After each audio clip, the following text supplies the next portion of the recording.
The CBS Radio Mystery Theater presents...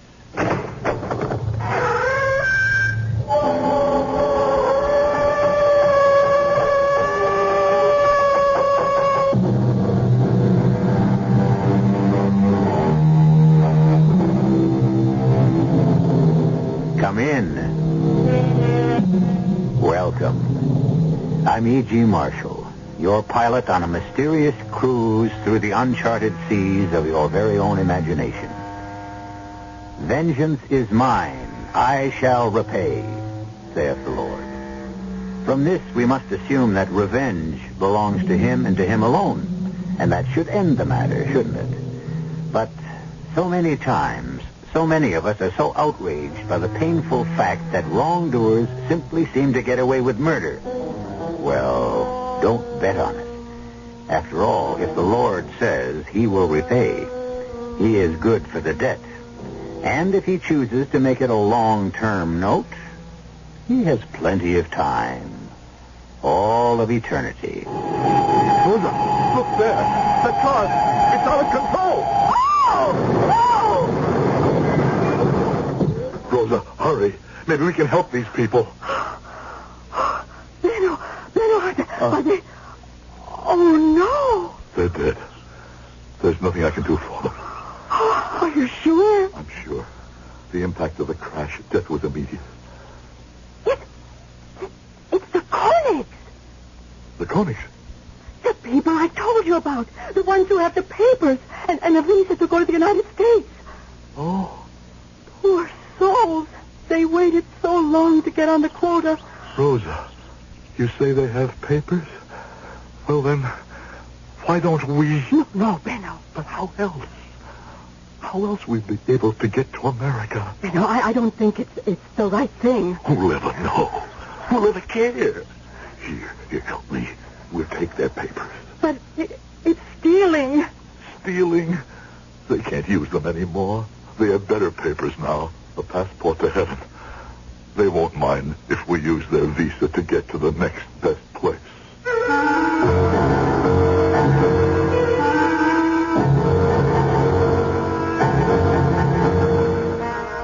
Our mystery drama, The Shadow of the Past, was written especially for the Mystery Theater by Sam Dann and stars Howard Da Silva.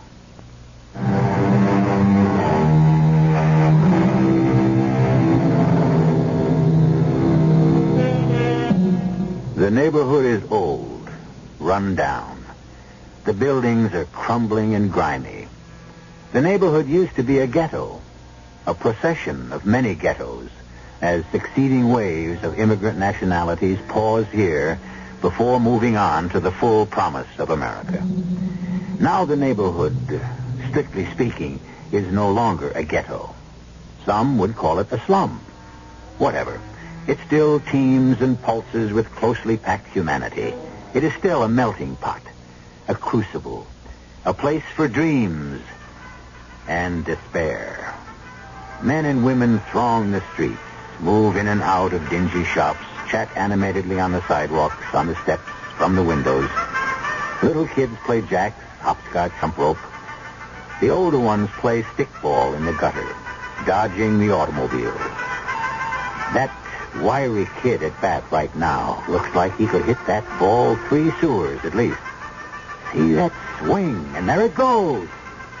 That ball must be at least 6 stories high. He'll pretty near make the end of the block. But watch the kid in the red shirt go after it. Look out for those people, red shirt. That fat man, the one with the briefcase in one hand and the notebook in the other. Look out! You'll run into him. I got it! He's out! He's out! The bomb! He's out! Oh, my eye! Oh, my eye! I can't see! What have you done to me? I'm blind. Hey, I didn't do it on purpose. Who look? You could have killed me. Call an ambulance. I'm bleeding. Police! Well, wait a minute. You don't need an ambulance. You can walk right in and see Doc. You're right outside the doctor's Get office. your hands off me. I'm just going to jail. Yeah, sure. But first get that eye fixed, huh? Now, come on. Just up the steps right here. That's it. Hey, Pancho, you guys saved me my liquid fat, huh? That's it. Now, through the hall. I'll teach you to attack law-abiding citizens on the street. Okay, here we go. Now, ring the bell and walk in. Mrs. Koenig? Oh, my. What is this, Joseph? I ran into him and banged up his eye. Is that Koenig? I'm blind. I'm going blind. No. Everything will be all right. Mister, I leave you in the best hands. Let me help you. This way. The doctor will see you immediately. Benno? No, bring him in, Rosa. Now, just sit down there. I'll answer it outside in the office. Well, now let me look at the eye. I'm blind. No. Nothing like that. Here, let me wash it out first. Then we can see what we have. I know it does sting just a little bit. Did someone hit you? Hoodlum. One of those gangsters playing ball in the street. It's really quite superficial. Superficial? To who? To you? You don't feel it. I don't even think you'll have a black eye. I promise you. Now just relax. You don't live around here, do you? Me? Live in this pigsty. I just collect the rents. Well, it's hardly a pigsty. Mostly poor, hard-working people. Lazy, shiftless bums. I think I'd better put a dressing on. You're a good doctor. Really? How can you tell? Hands. You got good hands. Sure. Swift. Light. Why do you waste yourself in this godforsaken neighborhood? I don't think God ever forsakes any neighborhood. Yes, that looks all right. It'll get better soon. Right. How much I owe you? Nothing. How do you expect to get rich if you charge nothing? Have we met before somewhere? No. I don't believe I had that pleasure. Your face is familiar, and your voice. Oh, you know what they say. They say everybody looks exactly like another person someplace in the world. Everybody has a double. Perhaps. And somewhere along the line, you must have met my double. It's possible. What kind of fellow was he, this double of mine? A fine figure of a man, I hope? No, he was the scum of the earth. That's funny. That's very funny. The face. The voice. And now the laugh. Meyer. You are Karl-Heinz Meyer, Commandant of the Dann concentration camp. That's a lie. Is it? You don't remember me, Meyer? Why should you remember me? I was merely one of tens, hundreds of thousands. But I was a doctor, and I was useful, and so I lasted longer. I don't know what you're talking about. You thought I went up in smoke like all the others, but I didn't. You're making a mistake. You don't remember Sternberg? Dr. Benno Sternberg? Here, allow me to roll up my sleeve and present my credentials. Here, you can read the number you personally inscribed on my arm. What can you do? That's right. What can you do? Nothing. No one has anything against me anymore. I was clear. You know yourself, all I did was obey orders. Place yourself in my position. I had a wife. I had a baby. What else could I do? I only obeyed orders and did what I was told. That's why I was acquitted. That's why I'm free. Karl-Heinz Meyer. How I dreamed of this moment. Now, it's over. Now, listen, Benno. Whatever it was, it's over. It's gone, forgotten. It's a past. It's dead. And now that the impossible moment has arrived, all I want to say is, get out. The past is dead. Get out before I disgrace myself in the eyes of God. No, wait. You are Benno Sternberg, huh? But why have you taken the name Koenig? Get out before I throw you out. Why have you taken the name Koenig? Are you in hiding? I said to get out. Or perhaps you are not in this country legally?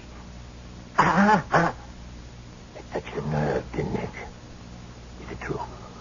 Have I guessed it? You didn't really expect a 4-year-old camp commandant now, did you? Well, say something.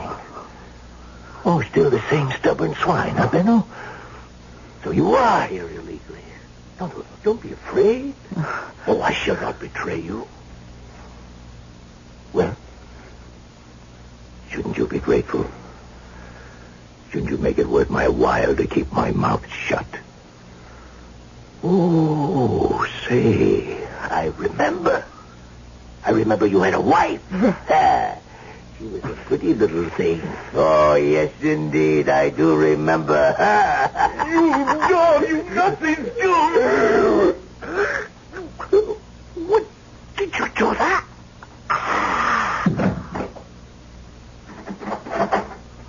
Oh, Benno, there's a patient outside. Close the door. What?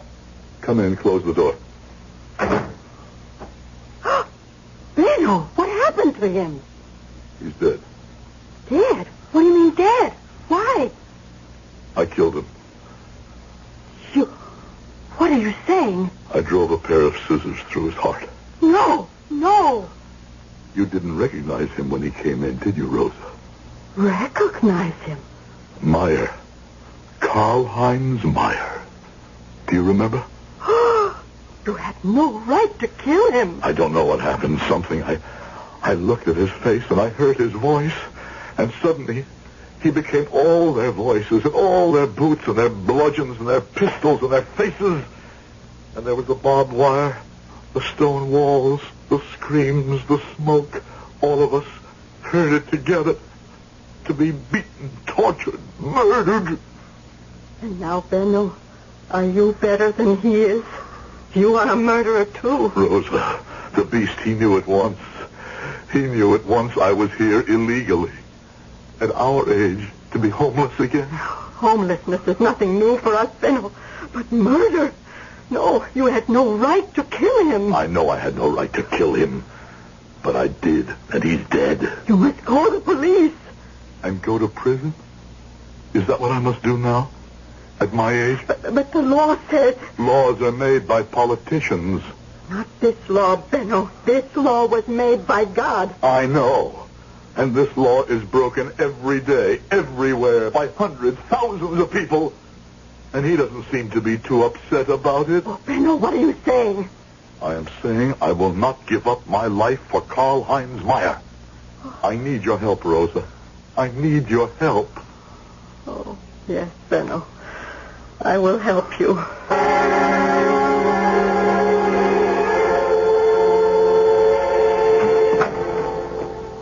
Benno. Yes? Benno. What is it? It begins. What begins?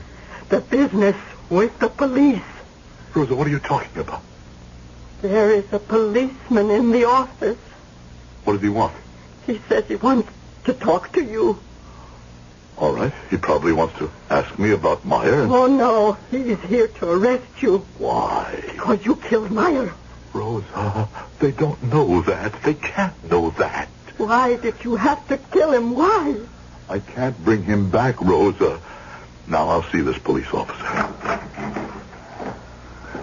You wish to see me? I'm Dr. Koenig. Oh, thank you, sir. I'm Lieutenant Smith. Yes? I appreciate your time, Doctor. This morning, the body of a man named Charles Meyer was found in an alleyway in back of this building. Yes, I heard about it. On the radio. Late yesterday afternoon, he was involved in a street accident outside. He was brought in here for treatment. His eye had been injured. Severely? Oh, quite superficially, but painful. When did he leave here? When? Oh, he was here for about 10 minutes, I suppose. And then he left? Yes. Were you acquainted with this Mr. Meyer? No. And when he left your office, that was the last you saw of him? Yes. Wow. Now, that's all, Dr. Koenig. Sorry I took up your time. That's all? That's all. Thank you. Goodbye. Lieutenant, Yes, Doctor? do the police have any idea as to why he was murdered? Oh, well, that's open and shut. He had about $2,000 in rent collection money. Some local hoodlum was probably waiting for him. This can be a dangerous neighborhood. Well, goodbye, Doctor. Funny. Benno, I'm frightened. Of what? That police officer, he's a quiet man, but he's a clever man. He suspects you. Pull yourself together, Rosa. There's nothing to be afraid of. You heard what he said. It was robbery, that's all. Is that all? No, Rosa. Can we live with it, Benno? Yes, Rosa. We can live with it.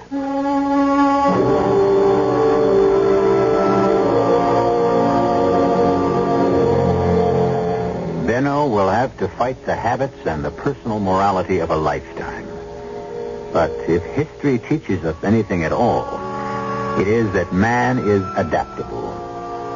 We'll see how well the good doctor adapts to his new role in just a few moments when I return with Act 2.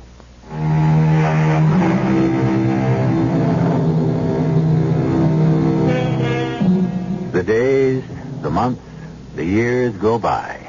Time is the great healer. The ugliest wounds close finally. And after a while, even the deepest pain subsides, and life goes on. It finds a new channel, a new purpose. The past is forgotten. Until one day, a door opens, and an evil presence enters the room.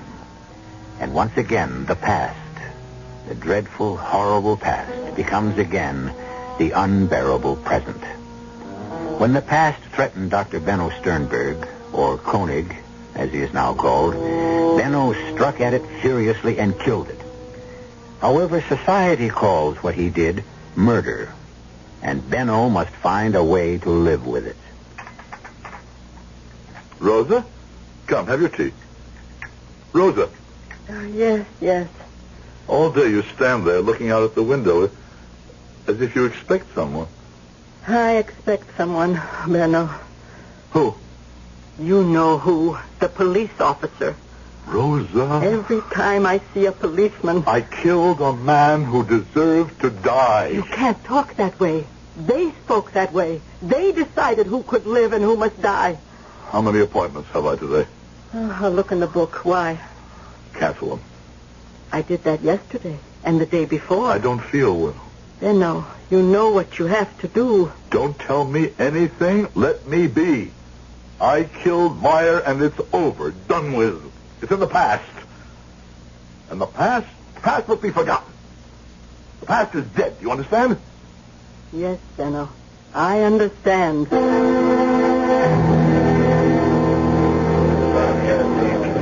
Well, yes, Lieutenant. It was the first of the month, and Mr. Meyer, he comes into the place to collect his rent. I give him his money in $20 bills. Come the first of the month, he would start at the far end of the block with Domming's Meat Market. He collected from all the stores on this side of the street. What kind of man was this, Mr. Meyer? Very methodical. On the dot. Always here 4 o'clock in the afternoon of the first day of the month. Always started collecting from the far end. Always wound up with me. Always, Mr. Shannon? Always, Lieutenant Swift. That last day, too? Sure. We chatted a bit about this and that, and I seen him to the door. Where did he go? Oh, just 10, 15 feet to the bus stop on the corner. Through for the day. Then one of the kids runs into him, not meaning any harm, of course. And they bring him inside to the good doctor's place. It's the corner house next door. And that's the last I seen of him. You could always depend on him to show up 4 o'clock in the afternoon every first of the month. And you'd better have the rent.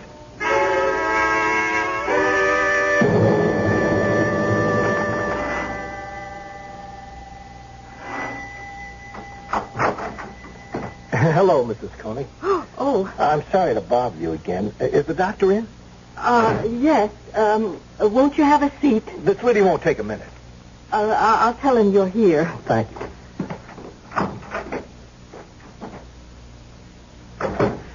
Benno, he's here, the police officer. Why is he here? Perhaps he wants to ask me a question. What? He was already here once. I don't know why he's here. He knows, I tell you, he knows. Be quiet. There's no way for him to know. I'll tell him to come in.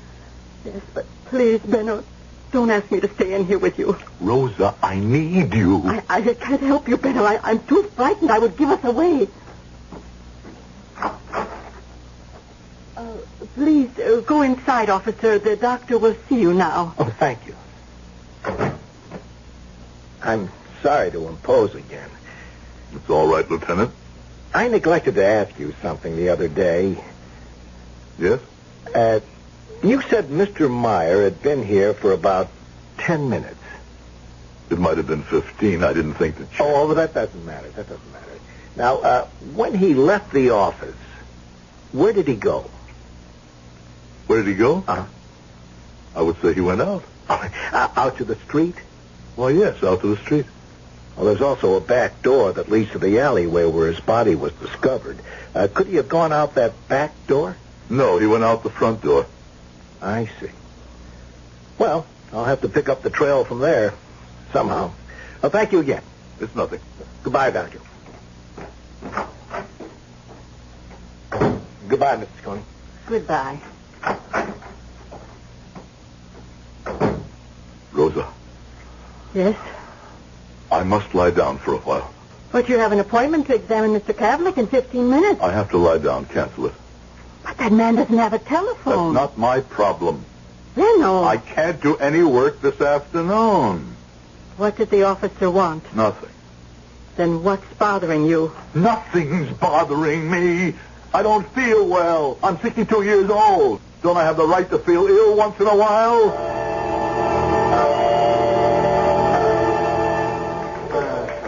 Hey, Smitty. Yeah? How you doing on the Meyer thing? Oh, I'm nowhere, Captain. Full week and I'm nowhere. I'll have to pull you off it. We got a gangland killing. Could I have a couple of more days? Well, this new thing won't go away. There's something about this Meyer killing that doesn't quite add up. Why doesn't it? Guy's smart. The whole neighborhood knows what he's carrying. It's a miracle he hasn't been knocked off I before. don't know. Something bothers me. What? I don't know. And that's what bothers me. Oh, I'll get it, Captain. Homicide South, Lieutenant Smith. Lieutenant, this is Jerry Shannon. You know me. I own the saloon. Sure. What can I do for you? I think I can do something for you. What's that? I can give you the killer of Charles Meyer. Who is he? Who's the killer, Shannon? This $20 bill. See what it says? At last. At last, indeed. Old man Rumley has owed me 20 since the last days of the Eisenhower administration. Now, about a week ago, he struts into the joint, slams it down on the bar. At last, he says. At last, I agrees. And to commemorate this historic occasion, I takes pen in hand, makes this great inscription. This was one of the 20s I give to Charlie Meyer for the rent. And I shouldn't be astonished if that red smear was blood. And how did it come back to you?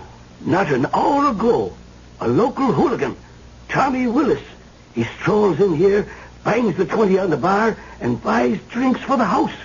Tommy Willis. Yeah. Well, I guess that takes care of that. I'm being framed. Where'd you get the $2,000? I told you, a friend give it to me. What's his name? I told you, I don't remember. There's blood stains on these bills, blood stains on your jacket. How'd the blood get on your jacket, Tommy? I was shaving. You always wear a jacket when you shave, don't you, kid?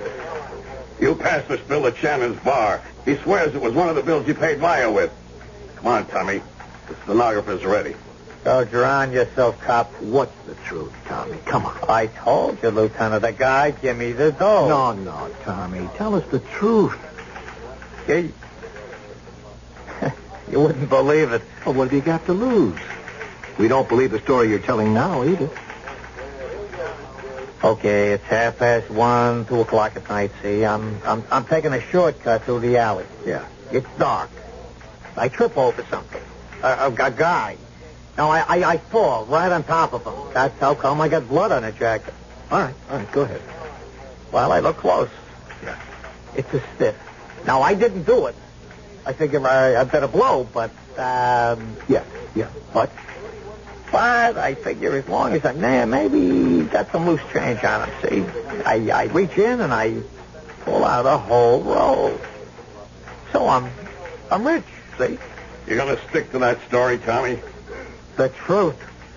Well, maybe the jury will believe you. You can't hang it on me. Hold on, Daly, take him back.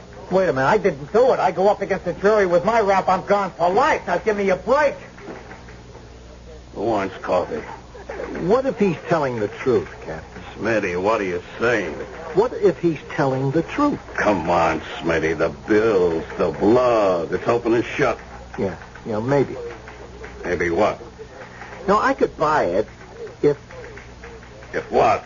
If when Meyer left the doctor's office, he went out the back way into the alley. But he didn't. According to the doctor, he went out the front door into the street. So? So? How could Tommy get him to go back there to the alley? Meyer was through for the day. If he left the front way, he'd be at the bus stop. So maybe he went out the back way. But Dr. Koenig says... Maybe I better check Dr. Koenig again.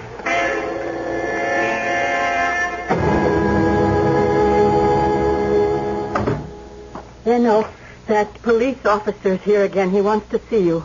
Well, can I refuse to see him? What can he want? This is the third time he's been here. He must know something. Rosa, you must control yourself. Please, come in, sir. Thank you, Doctor. Thank you. I'm sorry to intrude. It's about Mr. Meyer again. We've made an arrest. What? We're positive we have the killer. Who is it? A young thug named Willis. Tom Willis. What will they do to him? Life, at least. But, there's one thing that has me stumped.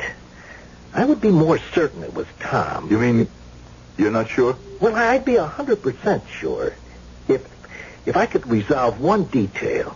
Now, you said Mr. Meyer left your office through the front door. Are you positive he didn't go out the back door? I'm only positive he left the office. I took it for granted that he went out into the street. Oh, then actually you didn't see him go out into the street. Oh, let me think. Well, it was over a week ago, and Is something the matter, Doctor? I saw him. You saw him? Yes, I'm sorry you didn't ask me. Well, perhaps I should have asked you. I saw him come from my husband's surgery, come here into the waiting room. And I saw him to the door because he seemed a bit unsteady. Uh-huh. And in the hallway, he turned to the right, which leads to the back entrance. So I remember I called to him. I said, "That's the back door." And he answered me, "It's all right. I know where I'm going." Well, then that clears it all up. I'm sorry I contributed to the misunderstanding. It was just that I naturally thought he would go. Well, no harm done. I don't think I'll have to bother you again, Doctor, Mrs. Koenig. Goodbye. Goodbye, Lieutenant. Oh, Rosa. Now I'm in it too, Benno. Now I'm also a part of it. And that should be the end of it, shouldn't it? The police have a suspect with whom they're very happy. And certainly he would seem to be the ideal killer. If you were on the jury and didn't know what we know, wouldn't you vote to convict on this evidence? Of course you would. Is this Lieutenant Smith's last visit to Benno's office? You know it isn't. Be here when he calls again in just a few moments, when I return with Act 3.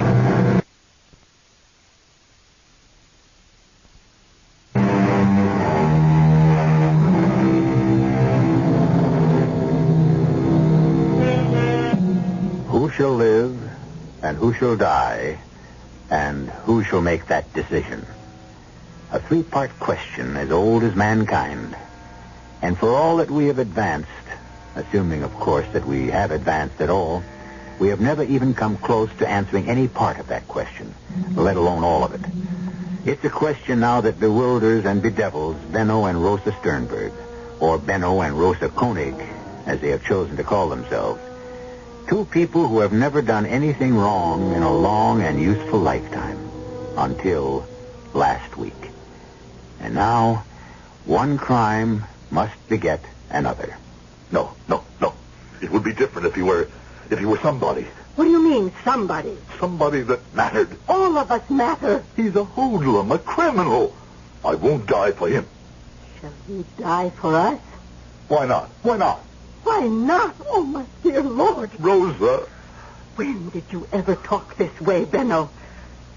Yes, you killed Meyer, but he poisoned you first. And the poison has spread. Soon it'll reach your heart. Soon you will talk like Meyer and the rest of them.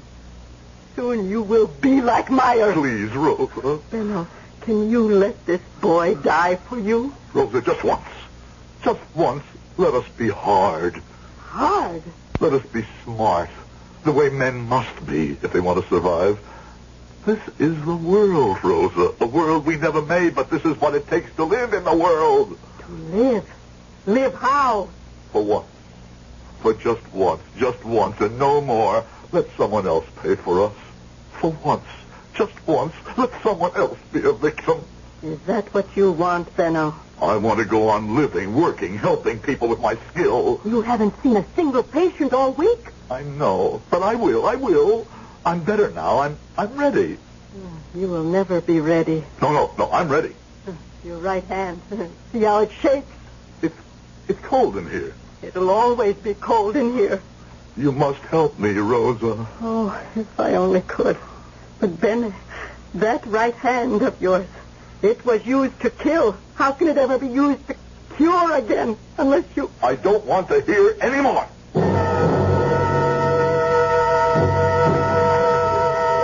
Well, Smithy, he's been indicted, and I see you're a hero.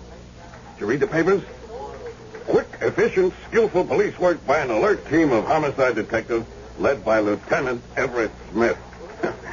Was a good job, Smitty. Smitty. Yeah? What's the matter now? I don't know.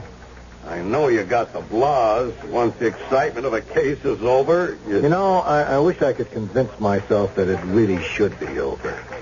What are you building to? Why did Meyer go out the back way? Hold the phone. When he went out the front way, you were unhappy because you didn't see how he could wind up in the back alley. Yeah, I know. Well, so now that we established he did go out the back way, shouldn't that tie it up? No. Why not? It does what it has to do.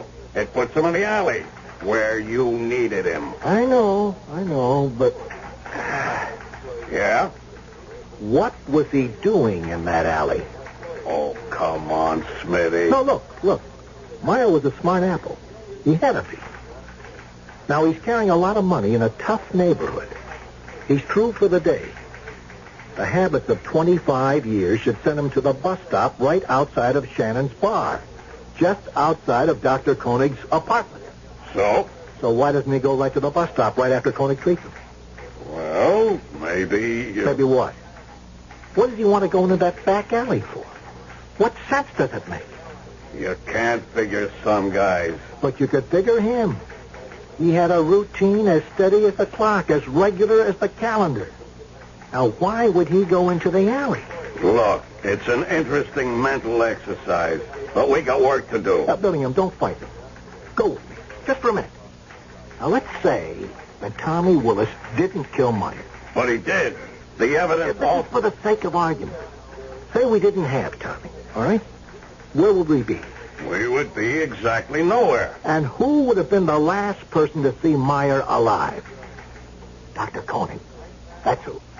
Are you trying to drag the doctor into this? No, I'm just walking along a path. I don't know where it's going. Meyer gets hit in the eye accidentally. Right. He gets taken into Dr. Koenig's office accidentally. Right. Because this doc happens to be closest to the scene. Right. Now, why would Koenig kill him? I didn't say Koenig killed him. Well, what are you saying? I want another day on this case. Oh, Smitty. No, something's bothering me. What kind of line have you got to follow? If we discount Tommy... Now, I said if. What have we got? An encounter between Koenig and Meyer. Till now, we figured it a robbery. If it isn't, what is it? You got the floor. Why do we assume that Koenig and Meyer didn't know each other? Because Koenig said so. Yeah. You know what I want to do today? I want to check both of them out.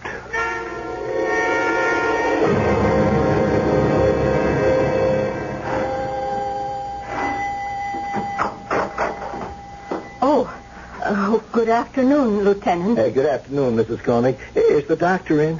Who rang the bell, Rose? Oh, I'd like to talk to you, Doctor. Do you have some more questions? Well, I'm not here as a detective. I'm calling on you as a patient. A patient? Mm-hmm. Is something wrong? I have a problem. Yes? I don't know what to do. About what? I must reach a decision. Concerning something physical? No, it's a matter of, morals, ethics. But how can I help you? This sounds like more of a problem for a psychiatrist. A man like you, Doctor, who practices in a neighborhood like this, he knows quite a bit about human behavior. I've asked around. Folks here seem to think you're some kind of god. That's not really true. I just practice. I don't know what to do, and I want you to help me make up my mind. Well, if there's some way I can help. It has to do with Mr. Meyer. Mr. Meyer? Yes.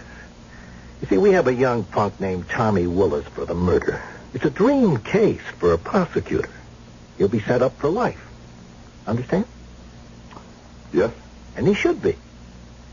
Now, on the other hand, and I can't prove any of this, we have a Dr. Benno Koenig. Yes? A great man. What are you trying to say, Lieutenant? What I'm trying to say is very difficult, Doctor. That's why I'll need your help. Now, I checked out a Dr. Benno Koenig at the local medical association. They never heard of him. Benno. Let me continue, Mrs. Koenig. And no hospital ever heard of him either. So, I must assume that this Dr. Koenig, if he is a doctor, is practicing without a license. I am a doctor. Oh, I'm sure of it. I survived. Rosa and I, we survived the camps. Don't ask how. But when it was over, I wanted to come to this country. But I couldn't get on a quota. A friend of mine and his wife, they did, and they were killed in an accident. His name was Benno Koenig. We took the visa, the papers, but the only thing was, Koenig wasn't a doctor. I could come to this country under the name Benno Koenig, but I couldn't practice medicine. I see. But I must practice, or die. All those years in the camps, the thought that one day I could once again be a doctor, that's what kept me alive. I understand, Doctor. And so, for all these years, I have hidden myself here. I treat the poor, the forgotten, the hopeless. Who would bother me here? Who would think to ask? And then Meyer walked in. Meyer. Now, I can't prove any of this. Remember, I can't prove it. But Meyer, now he must have been part of your past. An evil part of your past. No. Don't answer me. And so, you killed him. I can understand that as a human being. I could even justify it. No. Please, don't talk. Remember, I can't prove any of this. Even if we could establish that you did know Meyer, even if we could establish a motive from the past, we couldn't prove it. But I have a problem. Yes. What to do about the fact that I have no license, no credentials, to stop me from practicing? No. I'm a homicide detective. I'm not concerned with that. Well, maybe I should be, but in my business, on a practical basis, we have to overlook things every day. No, my problem is Tommy Willis. The boy. Now, I don't know what to do. I could forget everything and go on to my next case. Should I? I mean, after all, why shouldn't Tommy pay for Meyer? Why? Whom means more to the community? You or Tommy? And let me tell you something else. If Tommy beats this rap, he'll be back again in a day, a week, a month. He'll commit murder. That's where he's headed. Isn't this the best solution to the problem? Well, what? I've come for advice, Doctor. What should I do?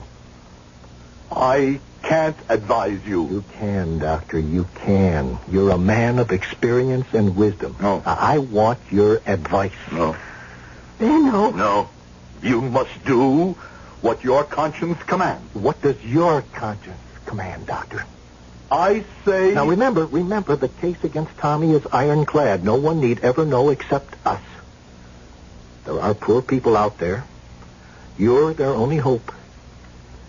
Isn't it better for you to stay here and help them? But I can't help them. I can't, not anymore. My hands, they're no longer the hands of a doctor. They're the hands of a murderer. Benno. Yes, Rose. You were always right. I must pay. But Meyer was trash. This boy is no better. Remember who you're paying for. Still, I must pay. We must pay. And this is how we survive the Myers. Lieutenant, let me treat you for the problem you came in with. I can do it. Now I can do it. I murdered Camp Commandant Karl-Heinz Meyer. Hey, Doc. Oh, Joseph, get on. What happened? It went right through a plate glass window. Come inside quickly. Oh, may I, Lieutenant? Well, go right ahead, Dr. Coney. You mean Dr. Sternberg? First, we must stop the bleeding. Oh, would you mind waiting, Lieutenant? Dr. Sternberg will be with you in just a few minutes.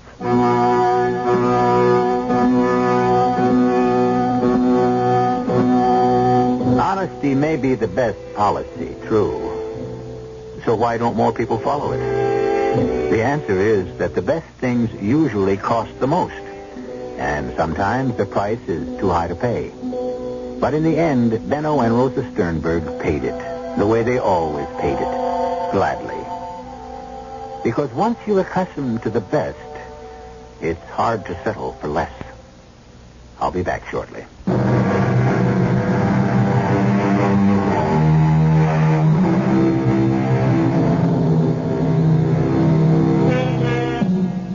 The book says, by their deeds you shall know them. And it's always true. In the long run, they will do the same deeds over and over again. After all, the leopard doesn't change his spots, does he? The mayors of this world will go on being the mayors, and so will the Sternbergs. And where will it end? That depends on who will survive, and on whom each of us will choose to be. Our cast included Howard da Silva, Clarissa Blackburn, Sam Gray, Gilbert Mack, and Jack Grimes. The entire production was under the direction of Hyman Brown. And now, a preview of our next tale. Everyone in this town seems to know what's wrong with my house except Helen and me. They know there's something wrong. That's all they know. Oh, and you know more, beautiful Zoe. Ah, yes. Behind those beautiful green eyes lies secret. And your attitude is one reason why I can't tell you. You wouldn't believe me anyway. Try me. All right. The house you're living in doesn't really belong to you. That house was stolen from the daughter of Marie Laveau. Marie Laveau? Who's she? The most powerful Bokor in the history of voodoo. The beautiful black woman who ruled as the voodoo queen of New Orleans for half a century. You, Douglas Fenton, are living in the house of the voodoo queen. And she wants you out. Radio Mystery Theater was sponsored in part by Contact, the 12-hour cold capsule.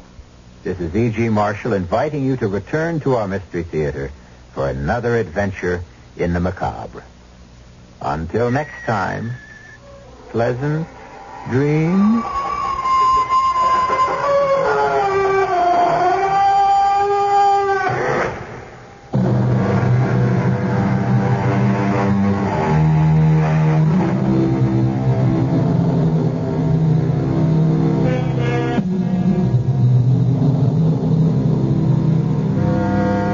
Mystery Theater comes to you from CBS Radio and Radio 87.